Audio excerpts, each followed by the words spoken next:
Encontramos. Vós, senhores, fazei o que for de justiça e equidade a vossos servos, sabendo que também tendes um Senhor nos céus. Vamos ler juntos? Vós, senhores,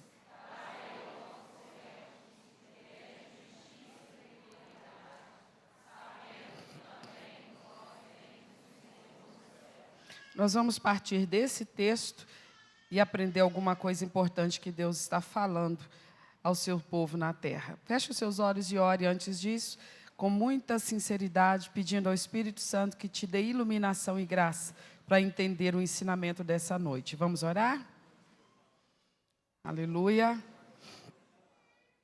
Aleluia. Fala, Senhor, fala conosco, Senhor. Aleluia. Nós oramos, a igreja ora, a igreja clama. Clama pela palavra, Senhor. Clamamos por tantas coisas, mas nesse momento clamamos pela palavra, Pai. Pedimos a palavra, a revelação da verdade, a revelação, ó Deus, do ensinamento, do conhecimento, da verdade do Senhor. Tua palavra nos diz, conheçamos e prossigamos em conhecer. Eis-nos aqui para prosseguir em conhecer. Então, por misericórdia, prossiga em nos ensinar. Vem falar conosco, doce Espírito de Deus. Toca nossa mente e nossa alma, através da compreensão da verdade da Tua palavra. Imprime, Senhor, esta revelação no nosso íntimo, que possamos compreender e isso transforme a nossa vida, para que sejamos de fato novas criaturas, vivendo no mundo velho, mas sendo novas criaturas, Senhor. Que sejamos referência nova nesse mundo velho, que as pessoas vejam em nós esse novo modelo de vida, e que isso seja, Deus, uma demonstração do que o Senhor está fazendo na terra, mudando homens e mulheres, transformando famílias inteiras, ensinando, adestrando, discipulando, comunidades sérias e comprometidas com a palavra, com a Bíblia, com a revelação do Senhor. Nós te pedimos, fala conosco, Deus. Não te pedimos para nos distrair, te pedimos para nos discipular, para nos instruir, para nos transformar. E isso para a glória do Senhor mesmo. Em nome de Jesus. Amém? Por favor, senta no seu lugar. Que o Espírito de Deus fale poderosamente a todos nós nessa noite mais uma vez. Nós vamos ver algumas informações importantes da palavra do Senhor. Eu preciso da sua máxima atenção, por favor. Nós sabemos que o Senhor Deus é o Criador da humanidade. Nós sabemos disso por quê? Porque há uma informação muito detalhada sobre isso na palavra de Deus. E o texto inicial a gente sabe que é Gênesis capítulo de número 1, especificamente. Depois nós temos mais informações do capítulo 2. Mas não somente ali. Existem tantas outras passagens ao longo do relato bíblico, onde aquela descrição da criação da espécie humana também é citada em outros momentos das Sagradas Escrituras. Então, outros escritores da Bíblia confirmaram o que ali está relatado. Quando a gente fala do criacionismo, quando a gente fala que a humanidade veio daquela forma, conforme descrita ali em Gênesis capítulo 1, você pode acreditar porque está relatado ali pela pena de Moisés, mas também foi citado por outros escritores em outras porções da Bíblia, inclusive mencionado pelo próprio Cristo. Está lá no Evangelho de Mateus, capítulo 19. Ele menciona que Deus os formou, macho e fêmea os formou. Então, isso nos informa que Deus formou a humanidade, a espécie humana, que nós chamamos de humanidade. E nesse sentido, Deus fez uma espécie só.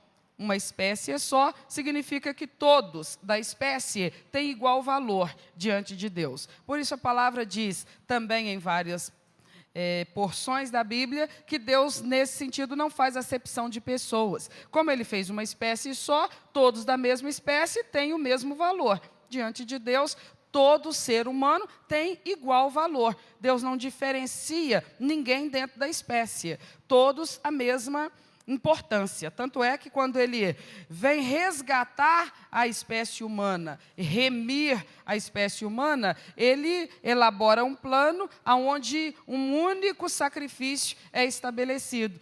E então, uma única remissão é determinada e o sacrifício é feito ali na cruz do Calvário, suficiente para salvar todos da espécie humana, porque todos têm a mesma avaliação, o mesmo valor.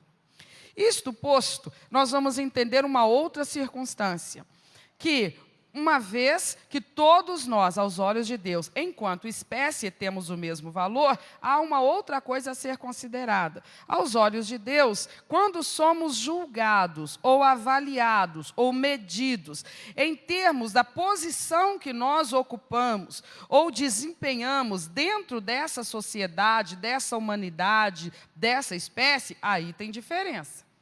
Aí existe alguma diferença. Por quê? Porque aí depende do nível da responsabilidade que foi dada a cada um, que é desempenhada por cada um.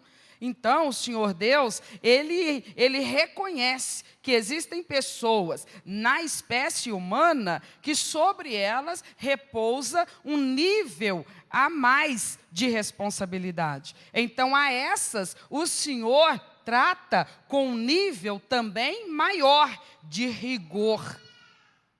É como disse o Senhor, aquele a quem muito é dado, muito será cobrado. Esse é o princípio. Então, quando nós estudamos a palavra de Deus, aqui no livro de Colossenses, capítulo 3, nós vimos alguns exemplos de autoridade estabelecida por Deus para a organização da hierarquia, do convívio dessa espécie humana, da sociedade na Terra. Então, era necessário que houvesse o comando, que houvessem as posições de comando, os exercícios da autoridade, para que houvesse a ordem, para que houvesse a organização.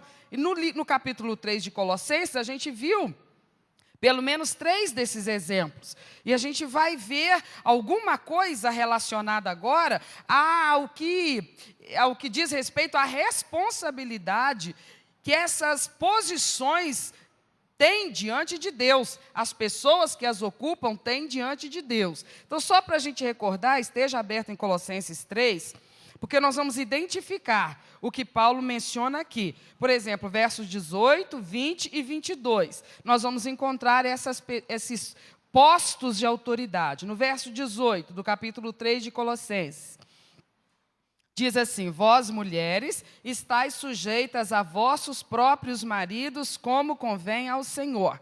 Tem alguém sujeito e tem alguém que exerce autoridade. Quem está no comando aí? O marido. No versículo de número 20, vós, filhos, obedecei em tudo a vossos pais, porque isto é agradável ao Senhor. Quem exerce autoridade aí?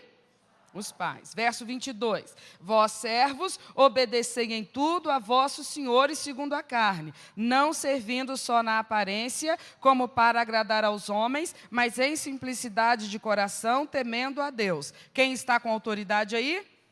Os senhores ou os patrões. Então, aqui nós identificamos pelo menos 3 classes que exercem autoridade dentro da sociedade, que Deus reconhece que sobre eles o Senhor mesmo estabeleceu posição de comando.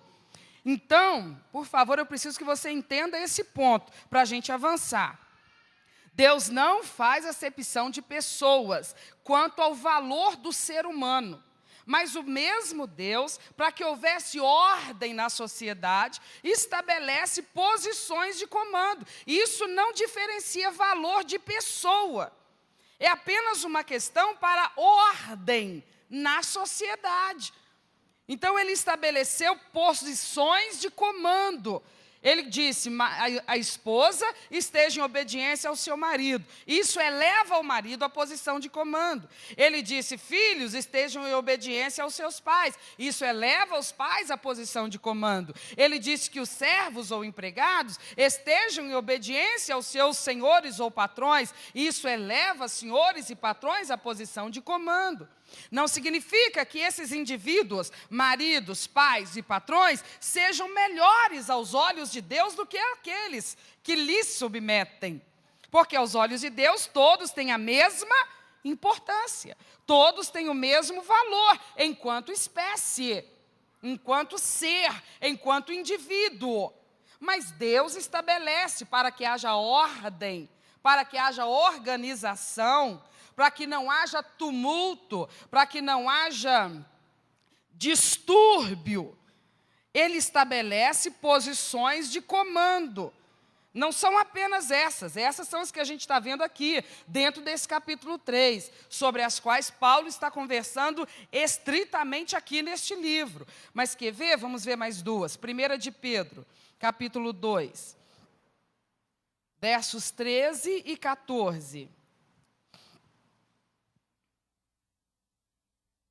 1 Pedro 2, versos 13 e 14.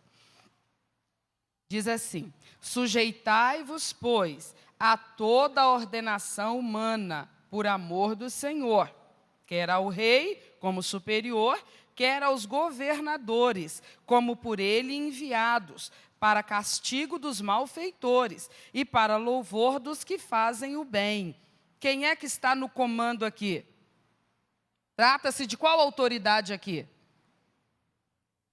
Autoridade governamental, autoridade civil. Então a palavra de Deus está reconhecendo que existe o governo político, o governo civil. Então lá em Colossenses capítulo 3, nós vemos 3 modelos de autoridade. A autoridade que organiza, olhe para mim por favor, que organiza o convívio familiar, que organiza o relacionamento conjugal, a autoridade que organiza o relacionamento pais e filhos, a autoridade que organiza a relação de trabalho. Agora aqui, a autoridade que organiza o convívio social. Agora, você imagina uma situação em que essas autoridades não estivessem instituídas? Anarquia total. Imagina se fossem estabelecidos essas circunstâncias sem essas autoridades, sem esse comando. Seria anarquia total. Então, quando o Senhor Deus estabelece esses princípios de autoridade, não está Ele colocando indivíduos como sendo mais importantes do que os outros, dada a posição de comando. Deus não está, nesse momento, premiando pessoas, prestigiando pessoas. Deus está evidenciando a forma como Ele mesmo trabalha. Deus é Deus de ordem. Paulo fala sobre isso quando escreve aos Coríntios. Ele diz que Deus é Deus de ordem e de decência, organização. Então, quando Ele estabelece autoridade, é para que haja ordem, para que as coisas fluam e sejam conduzidas de forma ordeira. Nós vamos ver outro texto. O escritor aos Hebreus, capítulo de número 13, versículo de número 17. Um outro modelo de autoridade é evidenciado aqui. Hebreus 13, 17. Encontramos? Diz assim, obedecei a vossos pastores. Às vezes alguma tradução está guias. E sujeitai-vos a eles, porque velam por vossas almas, como aqueles que hão de dar conta delas, para que o façam com alegria e não gemendo, porque isso não vos seria útil. Alguma tradução além da minha está pastores ao invés de guias? Muito bem. Então, aqui está uma outra, eu preciso ler junto com esse, um texto está lá em Atos, capítulo 16, verso 4. É porque fala do mesmo assunto. Atos 16, 4.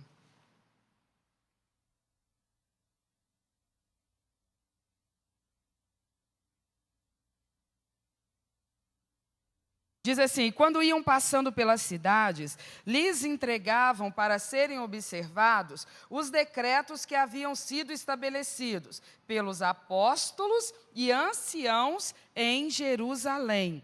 2 textos que falam da mesma coisa. Aqui está se tratando de outro tipo de autoridade. Qual que é essa autoridade? Hein? Eu vou chamar de autoridade eclesiástica ou autoridade pastoral. Em todos os sentidos, a autoridade estabelecida por Deus visa a ordem ou a organização, seja no âmbito familiar, seja no âmbito do trabalho, seja no âmbito da sociedade, seja no âmbito do convívio congregacional. Eu quero ressaltar essa autoridade eclesiástica partindo desse texto de Atos capítulo 16. E quando eles iam passando pelas cidades, lhes entregavam para serem observados o quê? As sugestões? Qual que é a palavra? Decretos ou decisões. Não eram sugestões. De quem? Estabelecidos por quem? Pelos apóstolos e líderes, presbíteros ou anciãos da igreja. Então isso, e lá em Hebreus está dito, que todos devem obedecer aos seus pastores. Essa autoridade eclesiástica, eu não vou dizer que ela é subjetiva comparada às outras. Por favor, preste bastante atenção no que eu vou falar, para que você não diga que eu disse o que eu não disse. Ou para que você diga que eu não disse o que eu disse. Fui clara? Quando você fala assim, o marido tem autoridade sobre a esposa, tem dúvida? Quando diz assim, os pais têm autoridade sobre os filhos, tem dúvida? Quando diz, os governos têm autoridade sobre os cidadãos, tem dúvida? Claro que não. Se o marido, ele vê que a sua esposa é para com ele desobediente, ela é para com ele rebelde, ele tem como punir essa esposa, rejeitar essa esposa, ele tem como desfazer esse relacionamento? Tem, ele não tem como continuar desposando uma esposa que não lhe respeita, que não lhe é submissa. Ela simplesmente está rompendo um acordo, porque o acordo do casamento pressupõe a submissão dela e a lealdade dele, o amor dele. Isso está implícito na aliança do casamento. Ele vai amá-la e vai dar a sua vida por ela se necessário for. E ela vai se submeter a ele. Isso não será sacrifício para ela, porque vai se submeter a um marido que a ama ao ponto de morrer por ela. Então, obviamente, isso é de se esperar e não será em nenhum aspecto sacrifício para ela. Se ela se recusa a isso, obviamente, ela está rompendo uma aliança. Quem acabou com o casamento nesse caso? Terá sido ele? Ela terá rompido essa aliança. Quando os pais, eles impõem a sua autoridade sobre os filhos e eles se recusam a obedecer, eles têm como punir os seus filhos? Tem, eles têm como punir os seus filhos, de uma maneira ou de outra. Eles têm como colocar diante dos seus filhos as consequências da não obediência. Quando são muito pequenininhos, eles podem de alguma maneira punir os seus filhos com castigos, obviamente, dentro da lógica e do bom senso, nunca jamais extrapolando, porque a Bíblia não nos ensina isso. E mesmo na medida que eles vão crescendo, os filhos vão aprendendo a questão e o princípio da punição, porque a impunidade é uma coisa que jamais deve ser uma lei na vida dos nossos filhos, senão eles vão achar que não tem consequências os seus atos, e isso não é bom, porque não é verdade, e a gente não pode criar nossos filhos na mentira. Tudo tem consequência, e é nosso dever ensinar isso para eles. Quando nós estamos diante das imposições legais do governo e não as atendemos, nós somos punidos? Claro que nós somos. Se a Constituição do nosso país, ela determina uma determinada postura, digamos, criminal, e nós não atendemos aquela imposição, nós infringimos aquela lei, aquela determinação, o governante simplesmente fala assim, olha, dessa vez passa, falou? Dessa vez passa, tu é um cidadão, a gente preza muito a tua pessoa, dessa vez passa. É assim que funciona? Nós somos levados lá diante do juiz, e o juiz fala assim, olha, fui com a tua cara, tu é bacana, tu é legal, então vamos fazer o seguinte, eu estou te pedindo encarecidamente, não apronta de novo não. É assim que funciona? Não. A lei é um imperativo. quando está dito lá, é vedada essa postura, e eu ajo daquela maneira, não tem, mamãe me dói, eu sou arrastada e levada para o cárcere, eu sou arrastada e levada para o julgamento. E se eu sou condenada, eu sou arrastada e levada para cumprir a sentença. Porque eu estou diante de uma autoridade. Qual que é a autoridade? A lei. Nesse momento, representada por um juiz, executada por um juiz. Então, são autoridades objetivas. Quando eu falo da autoridade eclesiástica, eu vou falar subjetiva por falta de outra expressão. Mas a autoridade eclesiástica difere um pouquinho dessas aqui. Porque o pastor, ele não tem esse poder de punir ninguém, e nem essa função. Não há nenhuma porção da Bíblia que diz que cabe ao pastor punir alguém que não obedeça. Olha o que está dito no livro de Atos. Está dito que os apóstolos recebiam, na inspiração do Espírito Santo, aquela instrução para a membresia das igrejas, para a cristandade do primeiro século, e então eles iam prescrevendo aquela conduta, e enviavam mensageiros que iam de localidade em localidade, distribuindo aquelas informações. E aquelas informações não eram levadas como sugestões, eram apresentadas como decisões ou decretos, porque eram recebidos da parte do Espírito Santo. E o que eles esperavam que a membresia fizesse? Acatassem aquilo que fosse recebido por eles. Caso não acatasse, o que poderia ser feito? Qual que é a função dos pastores nos dias de hoje? Nós vamos receber decretos novos do Espírito Santo para entregar para a igreja? O que você acha que é a autoridade do pastor nos dias de hoje? Nós recebemos decretos novos para trazer para o altar e apresentar para a igreja hoje? Que decretos nós apresentamos para você hoje? Hein? Os que já foram dados. Nós não recebemos uma inspiração nova hoje. Nenhum de nós pregadores do Evangelho. A nenhum de nós vem inspiração nova. Tudo que nos vem hoje é iluminação de inspiração anteriormente dada aos apóstolos do primeiro século. Porque no final da construção do texto do Novo Testamento, lá na ilha de Pátimos, o apóstolo João recebe a revelação do Apocalipse, e Jesus ali lhe revela e diz, fecha, sela, encerra a revelação. Daqui adiante, ninguém acrescente nada e ninguém subtraia nada. Quer dizer, não está faltando nada na revelação e também não está sobrando nada. Está completa a revelação. Esse mover do Espírito Santo, inspirando os decretos, encerra contigo, João, na ilha de Pátimos. Esse fluir dos decretos encerra contigo, João, na ilha de Pátimos. Daqui por diante, virá então o agir do Espírito Santo, dando entendimento às pessoas que irão dar explicação desses decretos, aos rebanhos que irão se formar em cada uma das localidades. E eles estarão aprendendo, estudando, entendendo. Cabe a eles recebê-los como de fato eles são, decretos do Espírito Santo.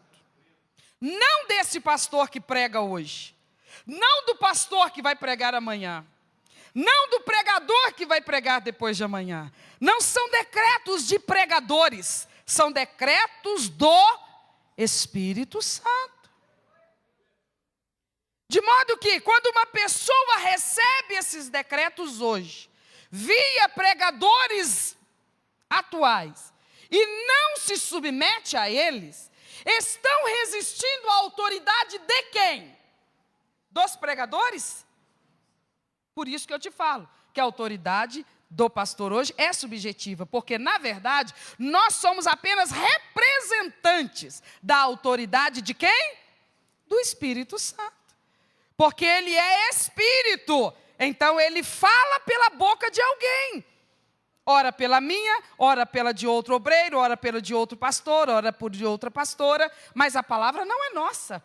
De modo que quando você recebe e aplaude, você recebe e aplaude a palavra minha? Não, Nunca, jamais. Você recebe e aplaude a palavra do Espírito Santo. Do mesmo modo, quando você despreza e rejeita, você não despreza ou rejeita a minha palavra. Você despreza e rejeita a palavra do Espírito Santo. Então, se nós entendemos esse princípio de autoridade eclesiástica, nós jamais brincaremos com a palavra e com a autoridade exercida dentro da igreja. Porque, de fato, os pastores, conforme são meramente homens, não têm domínio sobre as pessoas da igreja. Não tem domínio, não tem comando sobre as pessoas da igreja. A única autoridade que nós temos é de lhes apresentar a autoridade bíblica. Nós podemos, por exemplo, por semanas seguidas, lhes ministrar o que a Bíblia ensina sobre o convívio conjugal, por exemplo. Mas depois de lhes explicar detalhadamente isso, se um casal que participou desses cultos chegar diante de mim e disser assim: olha, meu marido ouviu tudo, entendeu tudo, mas continua rigorosamente teimando em não obedecer uma vírgula do que foi ensinado, o que a senhora pode fazer? O que eu devo responder para essa irmã? O que eu posso fazer? Me fala. O que eu posso fazer? Absolutamente, rigorosamente, nada. Se ele traz a digníssima esposa dele, depois de haver participado de todas as semanas em que cansativamente falamos sobre o convívio conjugal, e extraindo do teor bíblico os princípios e os decretos da palavra para esse sentido, e ele traz a sua esposa e vem conversar comigo e diz: pastora, nós estivemos sentados juntos e ouvimos e aprendemos, mas entrou por um ouvido e saiu pelo outro, e ela está teimosamente mantendo a mesma conduta de rebeldia, de afronta e desrespeito para comigo dentro de casa. A senhora, por favor, puna essa sua ovelha. O que eu faço com uma coisa dessa? Eu posso fazer alguma coisa? Nós falamos sobre a conduta dos filhos. E nós temos aqui famílias cujos filhos são nossas ovelhas. Qual que é a nossa autoridade sobre os seus filhos enquanto pastores deles? Apenas de pregar para eles. Pregamos e ministramos para eles e ensinamos para eles que devem honrar vocês como pais, que devem obedecer vocês como pais, que devem respeitar vocês como pais. Explicamos exaustivamente na palavra. Aí você junta seus filhos, entra com eles no escritório, comigo e com o pastor Roberto, e desabafam conosco e dizem: não adiantou nada, pastor. Foram terças-feiras seguidas, eles ouviram, entrou no ouvido e saiu no outro, estão cada vez mais rebeldes. Agora vocês são os pastores deles. Eu estou trazendo aqui para vocês disciplinar eles para mim. O que eu posso fazer? Eu não tenho esse tipo de autoridade sobre os teus filhos. Não sou eu que vou ensinar boas maneiras para eles. Não é essa a minha autoridade sobre eles. Não é essa a minha autoridade sobre a sua esposa. Não é essa a minha autoridade sobre o seu marido. Não é essa a minha autoridade sobre os seus filhos. A gente está entendendo? Às vezes pessoas trazem situações para nós, os pastores, achando que nós temos esse tipo de autoridade. Não temos. Nós não consertamos família de ninguém. Nós não consertamos conduta de ninguém. A nossa função e a nossa autoridade está em lhes apresentar os decretos da palavra do Senhor, com a infinita esperança de que quem nos ouve os receba como de fato são: decretos, ordens estabelecidas por aquele que nos vê em todo o tempo, em todas as situações, em todos os lugares, que não lida conosco brincando com a nossa cara, e que espera que também sejamos sérios e sinceros com Ele. Alguém está entendendo o que nós estamos falando nessa noite? Então, meus amados, quando o Senhor Deus estabelece autoridade na terra, não é para premiar uns enquanto denigre outros, é para estabelecer a ordem e a organização. Porém, existe uma realidade que eu e você lidamos e reconhecemos. Que a autoridade, embora tendo sido estabelecida por Deus, e portanto seja por causa disso uma coisa sábia e perfeita, porque Deus é sábio e perfeito em tudo que faz, mas o homem corrompe todas as coisas. Então a autoridade se tornou uma coisa perigosa na terra. É verdade ou não é? Ela se tornou uma coisa perigosa. Não ela por si, que a autoridade é um conceito, e ela por si não é perigosa, mas quem a executa, às vezes a torna um instrumento perigoso. Haja vista o que se vê de excessos em maridos no exercício da sua autoridade, em pais no exercício da sua autoridade, em patrões no exercício da sua autoridade, em governos no exercício da sua autoridade.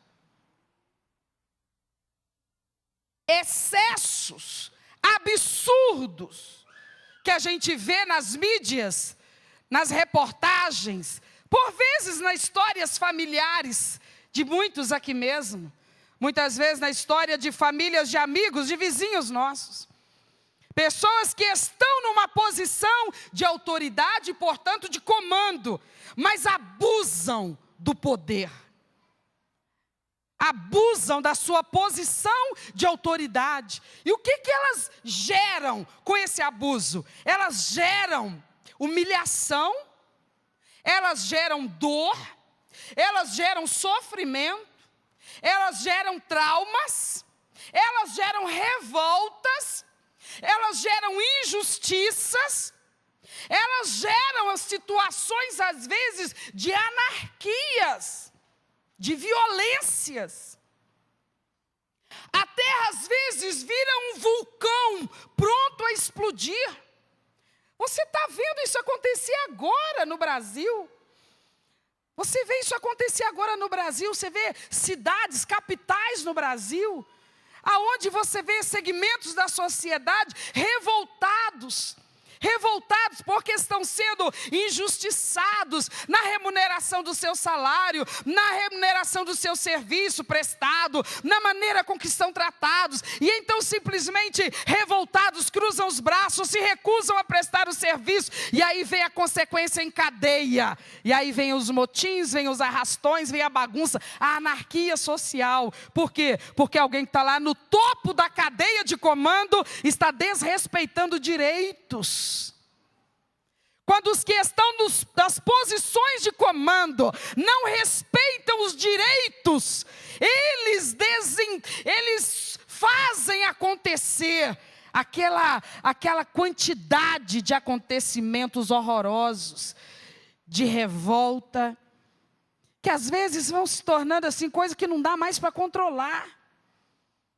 Você vê pessoas que são condenadas à miséria, e elas ficam naquela condição por causa de corrupções, de espertezas, de pessoas que estão numa posição de distribuição de renda, que deveriam primar pela honestidade e justiça social. E ao invés de fazerem isso, eles acabam olhando apenas pelos seus próprios interesses, condenando minorias a sofrimentos e a humilhações e a mendicância mesmo. E aí você vê, o produto disso tudo, o produto final disso tudo é o quê? É a revolta social. São classes de pessoas na mendicância, na miséria absoluta, que muitas vezes partem para a criminalidade, movidos pelo quê? Pela vergonha social, pela revolta, por tanta injustiça que sofrem, por uma vida com tantas privações, quando olham do outro lado da cidade e veem tanto conforto e tanta coisa, e na verdade, talvez a coisa mais dolorosa que exista e mais violenta que exista na terra hoje seja a corrupção. Talvez seja. Tudo bem, existe muitas pragas sociais, muitos flagelos sociais que nós poderíamos listar aqui. Mas talvez o que desencadeia a maioria deles seja a corrupção, seja a desonestidade na distribuição das rendas. Isso é feito por quem? Por quem está na posição de comando, que deveria ser honesto, justo, correto, agir com lisura. Então não foi para isso que Deus estabeleceu a autoridade na terra. Quando a gente lê a Bíblia e a gente vê Deus estabeleceu autoridade na terra, a gente pensa, como Ele pôde fazer isso? Colocar pessoas em posição de prejudicar tanto assim as minorias. Mas não foi para isso que Deus estabeleceu a autoridade. Alguém está entendendo? Os homens corrompem tudo que Deus estabelece. A queda fez do homem isso que a gente está vendo. O ser humano não se importa com o próximo. Por isso que a ordem do Antigo e do Novo Testamento é amar a Deus acima de todas as coisas, e o próximo vem logo em seguida. Porque quem ama o próximo não prejudica o próximo. A lei de Cristo para nós, amar o próximo, amar o próximo, amar o próximo. Quem ama o próximo não prejudica o próximo. Por isso que a nossa ética, a nossa moralidade tem que ser uma referência diferente para a sociedade. Por isso que, olhe para mim, por favor, e preste atenção. Se nós estamos hoje na fé cristã evangélica, se nós vivemos a experiência da conversão, nós estamos em alguma posição de autoridade nessa terra, se somos marido, se somos pais, se somos patrões, se estamos em posição de comando em algum segmento dessa sociedade, nós não podemos agir de forma corrupta na posição de comando em que nós estamos. Porque existem dois níveis do exercício da autoridade. Ou é autoridade servil, ou é autoridade egocêntrica. A autoridade servil é aquela autoridade onde a pessoa está numa posição acima das outras, mas ela sabe que ela está ali para servir as que estão ao seu comando. Ela está ali para se dedicar às que estão ao seu comando. É o mais forte vivendo para cuidar dos mais fracos. Essa é a sua visão. A autoridade egocêntrica, ela não é aquela que visa responsabilidade pelos mais fracos. Ela só visa os seus direitos. Ela suga dos mais fracos. Ela quer ser cuidada, tratada, bajulada pelos mais fracos. Ela só suga, ela só pensa em si mesma, ela só olha para si mesma. Por favor, abra comigo em Marcos. Capítulo de número 9, versículo de número 33. Marcos 9, 33.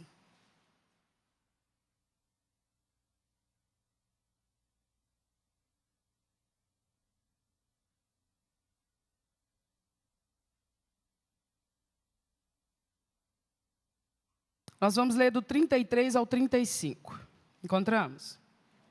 Diz assim: Chegou a Cafarnaum e, entrando em casa, perguntou-lhes: Que estáveis vós discutindo pelo caminho? Mas eles calaram-se, porque pelo caminho eles tinham disputado entre si qual era o maior. E ele, assentando-se, chamou os 12 e disse-lhes: Se alguém quiser ser o primeiro, será o derradeiro de todos e o servo de todos. Prestou atenção no texto? Então diz a palavra que eles estavam chegando na cidade de Cafarnaum, entraram em casa. Jesus então tinha essa residência, ele morava em Cafarnaum. Quando eles entraram em casa, e na medida que eles iam caminhando, eles estavam conversando. Na verdade, o texto diz que eles estavam discutindo. Olhe para mim, preste atenção. Então, não era uma conversa assim tranquila, calma, não. Diz o texto que eles estavam discutindo. E Jesus, atento, percebeu o negócio, mas deixou rolar. Como é que a didática de Jesus funciona? Deixou rolar. Ele percebeu o tempo todo que lá atrás eles estavam vindo caminhando e o trem estava pegando fogo lá atrás. Estava alterado, eles estavam alterados. Eles não vinham batendo papo, jogando conversa fora, eles estavam discutindo. Eles estavam alterados. E aí então, quando eles chegaram, eles calaram. Jesus Cristo vai e pergunta para eles assim, quando eles chegaram. Jesus pergunta, o que vocês estavam discutindo quando a gente estava vindo para cá? Ninguém quis responder. Por que ninguém quis responder? Quem diz aí no versículo 34? Jesus perguntou, por que vocês estavam discutindo no caminho? Ninguém quis responder, por quê?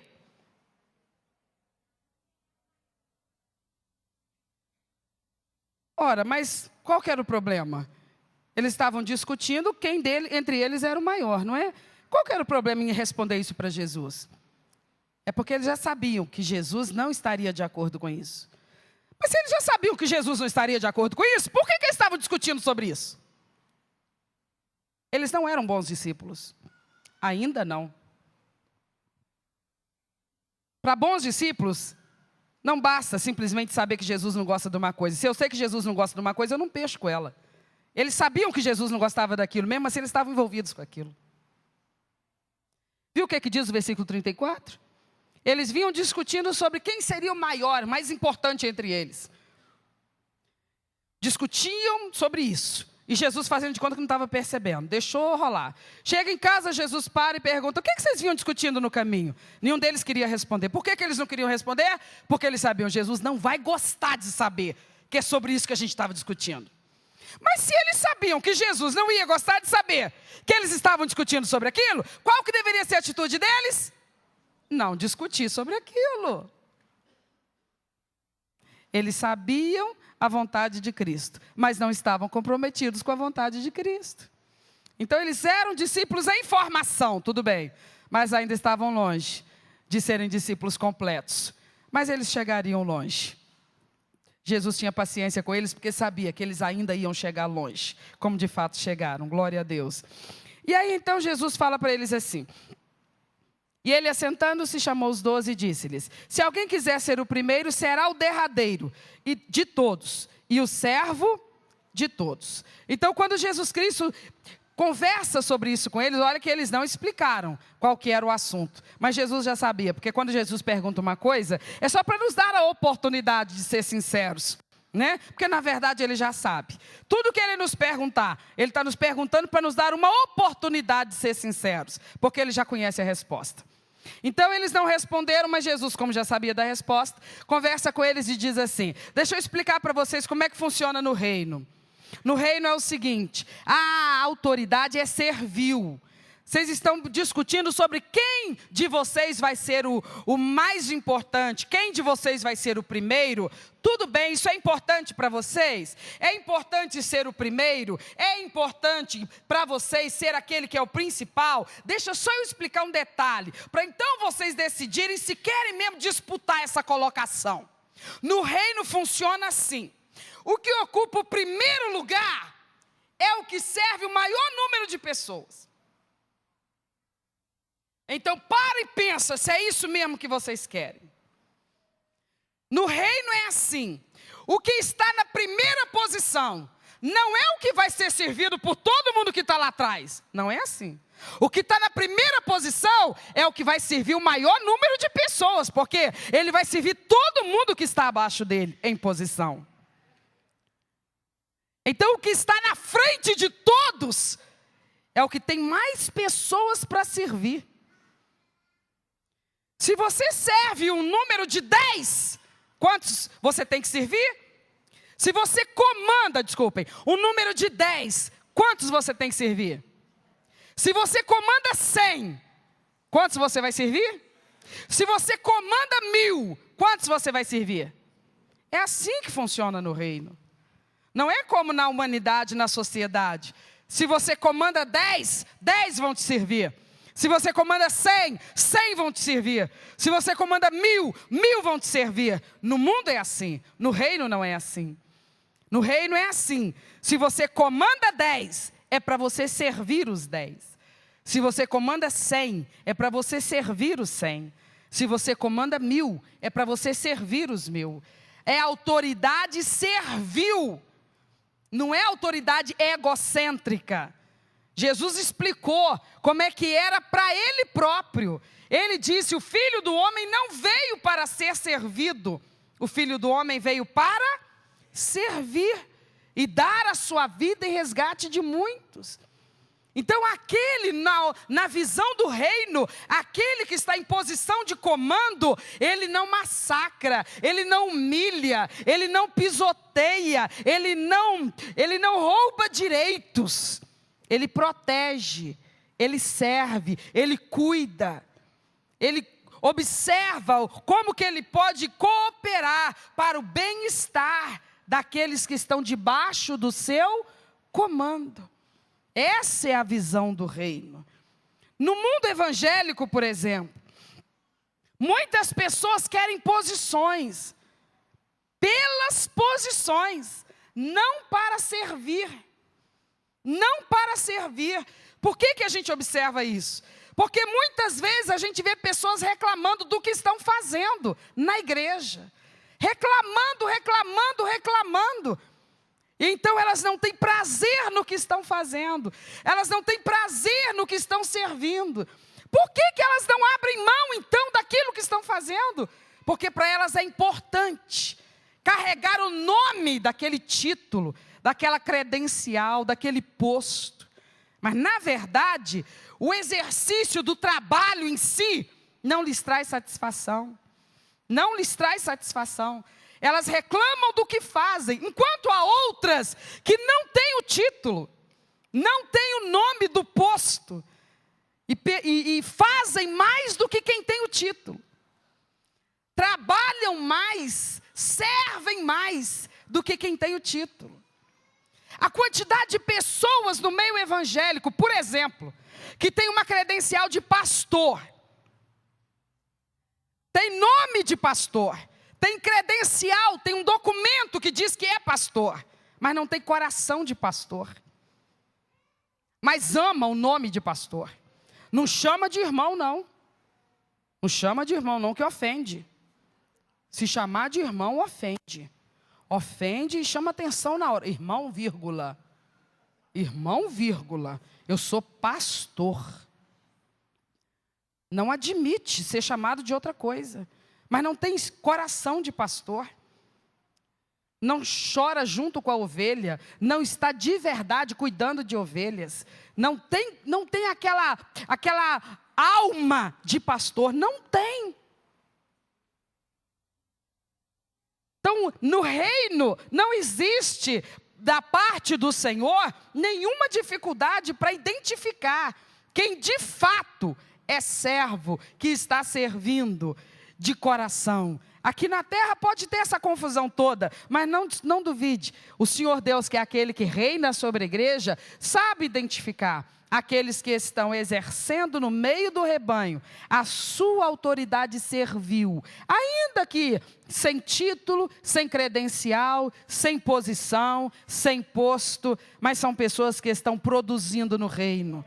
E tem pessoas que estão produzindo de uma forma assim tão silenciosa, porque são os intercessores da obra de Deus. A atividade mais estrutural da obra de Deus na terra, que é a oração.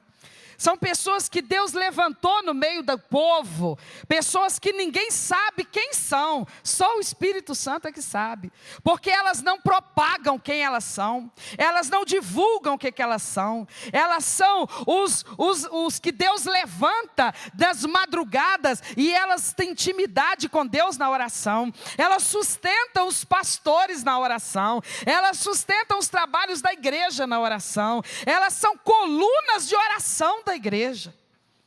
São pessoas que a igreja nunca vai saber o quanto elas estão trabalhando aqui dentro. O nome delas nunca vai aparecer aqui no painel. Elas nunca vão desfilar aqui na frente. Elas nunca vão pegar o microfone na mão. Você nunca vai vê-las aqui recebendo honrarias e cumprimentos. Mas elas são pessoas que os céus as destacam no meio de nós. Os céus as identificam no meio de nós.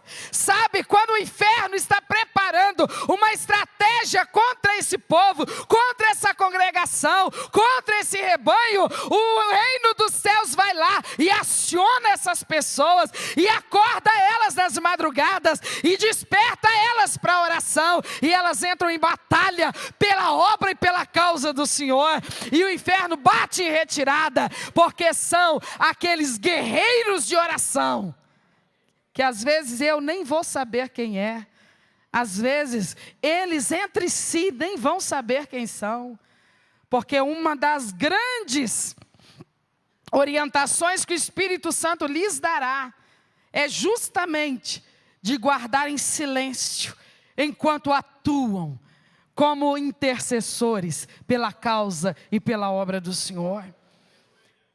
Tem muitas pessoas que elas não saberiam trabalhar na obra de Deus, se não for o pré-requisito da evidência, do estar em evidência.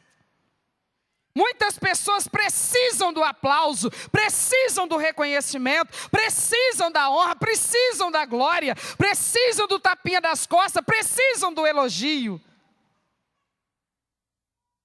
Mas as coisas mais estruturais da obra de Deus, Deus vai confiar àqueles que não amam a glória, aqueles que não amam a fama, aqueles que amam o seu particular com Deus, que amam a sua intimidade com Deus, aqueles que são grandes quando dobram seu joelho no chão, aqueles que podem não ser grandes oradores, podem não ser grandes cantores, podem não ter grande afinação, mas quando eles abrem a boca para orar, legiões do inferno estremecem e batem em retirada, porque são soldados e valentes do Senhor.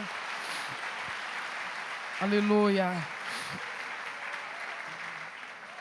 Então, meus irmãos, quando o Senhor Jesus ensina aos seus discípulos a respeito da autoridade servil, Ele está ensinando para nós da igreja. Então preste atenção, aquele que estiver em posição de comando, não é para ser servido, é para... Então o marido está em posição de comando? É para quê? Os pais estão em posição de comando? É para quê? Os patrões estão em posição de comando? É para quê? Então vamos voltar para Colossenses e a gente vai encerrar, lendo um texto aqui no capítulo de número 3.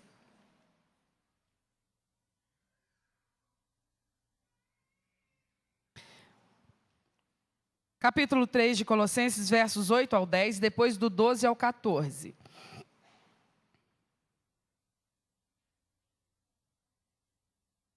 Podemos? Mas agora, despojai-vos também de tudo, da ira, da cólera, da malícia, da maledicência, das palavras torpes da vossa boca. Não mintais uns aos outros, pois que já vos despistes do velho homem com seus feitos, e vos vestistes do novo, que se renova para o conhecimento, segundo a imagem daquele que o criou. Então está dizendo que a ética daquele que está, essa é a ética cristã para todos os cristãos, sem dúvida nenhuma. Mas estamos focando naqueles cristãos que estão em posição de comando. Despojai-vos de tudo, da ira, da cólera, da maledicência, da malícia, das palavras torpes da vossa boca. Se isso é um comando para todos os cristãos, inclusive para os que estão debaixo de autoridade, imagine para os que estão em posição de autoridade. Porque a posição de autoridade deixa a pessoa se sentindo o tal. Acha que pode ofender, acha que pode agredir, acha que pode detonar. Só que nós somos cristãos, nós somos nascidos de novo. Então a palavra está dizendo: para de ser a velha criatura, exerça as suas funções, mas como uma nova criatura. Tem agora a inspiração, a iluminação do Espírito Santo, para exercer o que você tiver que fazer na terra, mas como um novo homem, como uma nova criatura na presença do Senhor. Largando essas coisas, adquira outras. Versículo 12. Revesti-vos, pois, como eleitos de Deus, santos e amados. De quê? Entranhas de misericórdia, benignidade, humildade, mansidão, longanimidade. Olha o que quem está exercendo autoridade precisa ter. Então não é explodir, tem que me obedecer. Não, é lógico, se a pessoa está no comando, marido, o pai, o patrão, se está no comando, é para manter a coisa em ordem mesmo.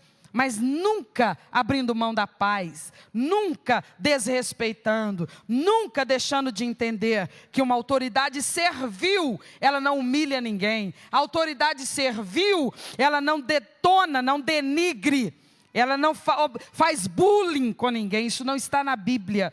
A palavra de Deus nos ensina a prezar o próximo. Meu Deus, então é muito difícil, é quase impossível. Para o homem pode ser, mas não para o Espírito Santo de Deus. Suportando-vos uns aos outros, perdoando-vos uns aos outros. Se alguém tiver queixa contra o outro, assim como Cristo vos perdoou, assim fazei vós também. E sobre tudo isso, revesti-vos de amor, que é o vínculo da perfeição. Que o Espírito de Deus nos ajude. É muito trabalho, é muita matéria para nós ruminarmos, estudarmos e colocarmos em prática na nossa vida. Mas nós precisamos dar conta disso. Às vezes a pessoa pensa, ser crente é fácil, é só ir regularmente à igreja dos crentes. Acho que a gente está entendendo que tem muito mais coisa envolvida, né? Mas nós não estamos sozinhos nessa tarefa, Deus está conosco. Fica de pé no seu lugar, nós vamos orar. Vamos orar e vamos pedir que o Senhor Deus, que é aquele que é o nosso modelo de autoridade, Ele nos instrua, nos conduza. Deus é a maior autoridade no universo. E olha como é que Ele lida conosco. Ele não nos destrói quando nós falhamos ou desobedecemos o comando dEle. Ele tem a justiça dEle, mas Ele também tem a misericórdia dEle. Feche os seus olhos. Vamos clamar ao Senhor. Que Ele abençoe a nossa vida, que Ele faça de nós um instrumento de bênção nessa terra.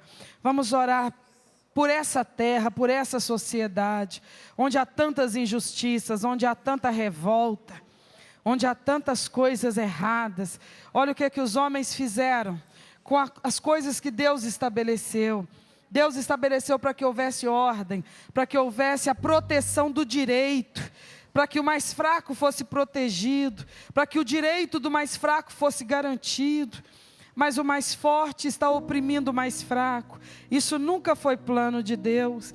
Que Deus nunca nos pegue, cristãos que somos, agindo dessa maneira, porque isso não agradaria ao nosso Pai. Não é isso que Ele nos ensina. Abra teu coração, ore ao Senhor. Peça a Ele, me ajuda, Deus, a nunca ser injusto com ninguém, a nunca prejudicar ninguém, a nunca agir de má fé com ninguém, a nunca, Senhor, agir sem misericórdia com ninguém. Ore, igreja, ore, o assunto é sério. A vida na terra está quase insuportável por causa das injustiças dos homens, da corrupção dos homens. Mas a igreja está na terra para ser sal e luz nesse mundo. Nós temos que ser diferentes, agir diferente. Aleluia, aleluia, aleluia. Tua igreja clama, tua igreja ora, tua igreja suplica a Deus. A terra está fervilhando, Senhor. A humanidade está fervilhando, Senhor, por causa de tanta injustiça, de tanto ódio, de tanta revolta. Mas Tu não és assim. Tu és Deus de amor, Tu és Deus de graça, de misericórdia, de justiça. Oh Espírito de Deus, pra dizer que Tu és o Senhor, manifesta na vida da Tua igreja Teu agir, Tua graça, pra dizer que Tu és Teu poder, o Rei, Tua força, Senhor. pra dizer que Tu és o Senhor. Aleluia. Os reinos se abalam, Meu Deus, os povos se curvam, que os homens as aprendam a bocas se temer ao abrem, Senhor. as mãos se levantam pra dizer que Tu és o Rei, pra dizer que Tu és o Senhor, pra dizer que Tu és o Rei.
te adoramos, ó Deus, nós te glorificamos, Pai.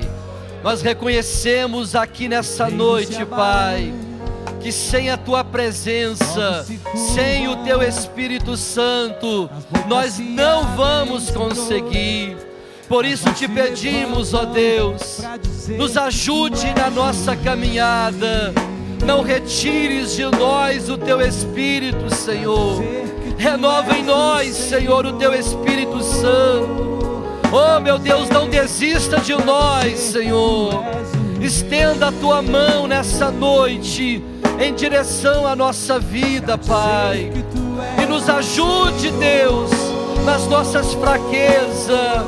Oh, Senhor, quebra esse vaso. Venha moldar um vaso novo, um vaso que glorifica, um vaso que honra o Teu nome.